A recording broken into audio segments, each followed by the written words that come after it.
Now let's say that you've done with all of your editing. You're done with all of your cutting and cutting out all the parts that are not necessary.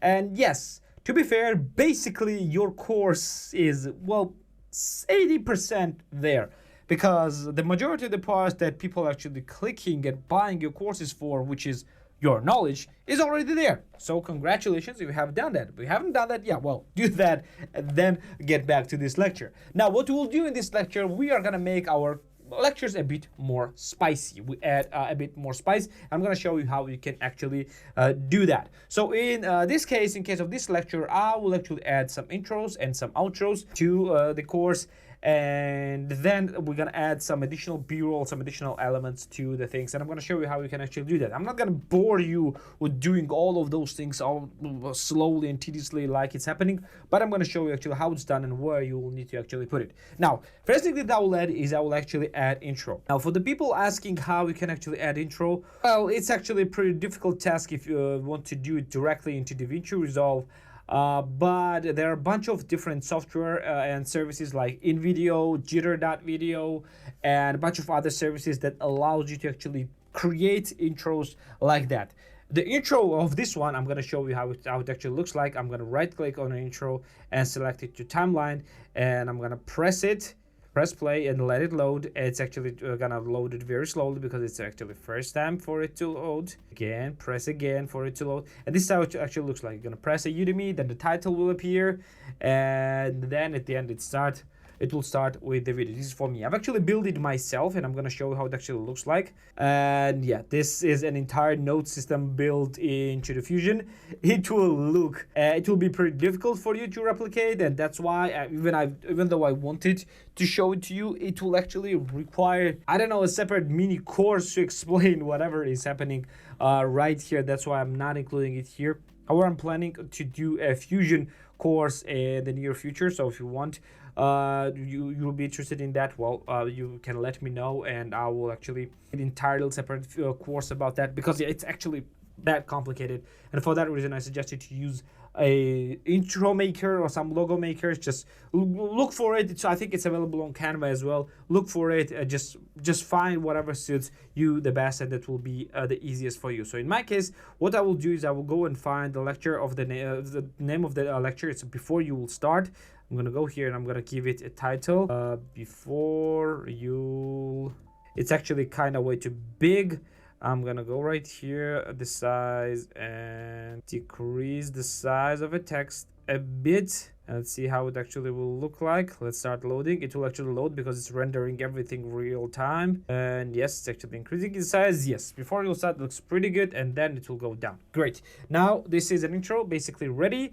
Then what I will need to do is I will need to add a transition from this intro basically to the video, because as you can see, without that it just starts immediately. It does not look that great. We need some kind of transition. For that, we're gonna go to effect library. Just let me move my face so it would be easier for you to see. So to add a transition, you need to go to effects library right here, and in my case I have some favorite effects, and I'm gonna select this one, foreground wipe, and I'm gonna add it right here. And as you can see, it will look pretty good. Now let it load a bit. You know what, it does not look that great because I was telling something beforehand, so I'm gonna make it a bit more short. I will need to make it shorter. Just see this arrow, see how the cursor actually changes to that one. Yeah, that's all that you need to do actually to move it left or to right. And let's see. Yeah, it actually looks pretty good. And then at the end, we'll actually need to add outro. And in my case, I have actually done the same thing for an outro. I'm gonna go to an outro and insert selected clip to a timeline, and this is what outro will look like. Let me just show you first. I'm gonna put a transition before I'm gonna move on. I'm gonna put a transition on an outro. I'm gonna make it a bit shorter. So this is how it will actually look like. Let me just load it. Yes, and my outro is something like that.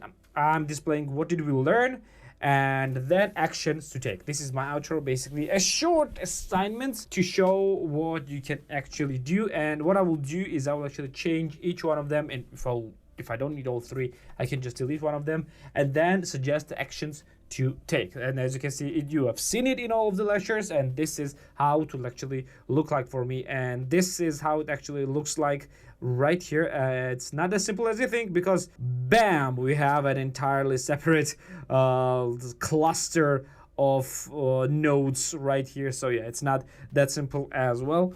So yeah, this is how the intro and outro will look like, and this actually adds and makes lectures much more pleasant to see. You have distinct beginning, distinct ending. This is how you can actually make it look much better. But now let's add some b-roll as well. I'm going to show you how we can actually add some b-roll. Let's find the place where you can actually add some interesting b-roll. Now I was going through a lecture and I discovered that when I was talking to this part, as you can see, there is a jump cut right here, and yeah, it looks okay. It does not look that bad.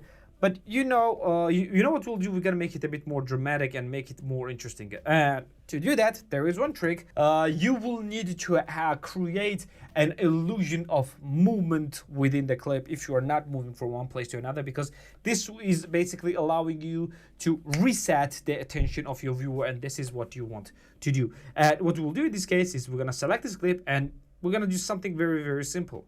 I'm gonna select the part where I can see my head visible, and we are going to zoom in a bit right here. Look what will happen. It looks much more cinematic and much more interesting, even though there's not much there. Now, if you want to add some clips above, this is how we'll actually do that. Select first the lecture that you're working with, and in my case it's this one, and for some reason, yeah, it's right here for lecture number 2, and I'm going to import some b-roll that I would probably add. Let's add, for example, this video right here, this like corporate charts and things like that. And when I'm talking about the things like that, you want to add something that will spice up your presentation and your storytelling, and all you need to do is just select the clip and make sure that you are selecting only the video part of the clip. You don't want to select audio, and move down it to a timeline right here.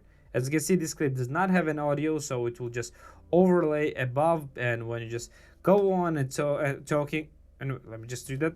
When you go on talking, you just move on to the next clip, and just make sure that you're cutting it right here. In my case, I'm going to cut it right here and delete this. In this case, just press delete. Don't press shift delete, because you don't want entire clip to move on with this clip. That's basically how you can actually do that. I'm not gonna use this one because I don't think that it's useful. And yeah, you can add all of those to your clips. The next thing that you can actually add is you can actually add titles. So in this case, we're gonna go to effects library. We're gonna go to titles, and you know what? Let's move something that's one of my favorites. Do I have some favorites here? I don't, but and in this case, what I will do is I will use, let's say, this one.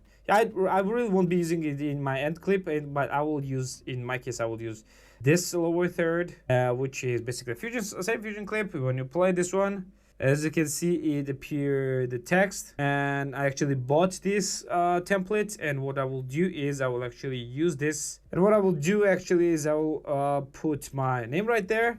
As you can see, you start. And it looks pretty good, but I'm gonna actually move this a bit. I'm gonna go to settings, and I wanna move the position to the right a bit, and then a bit down. And this is how it will actually appear. Yep, it looks okay, it looks fine. And add the text like that to spice up your storytelling.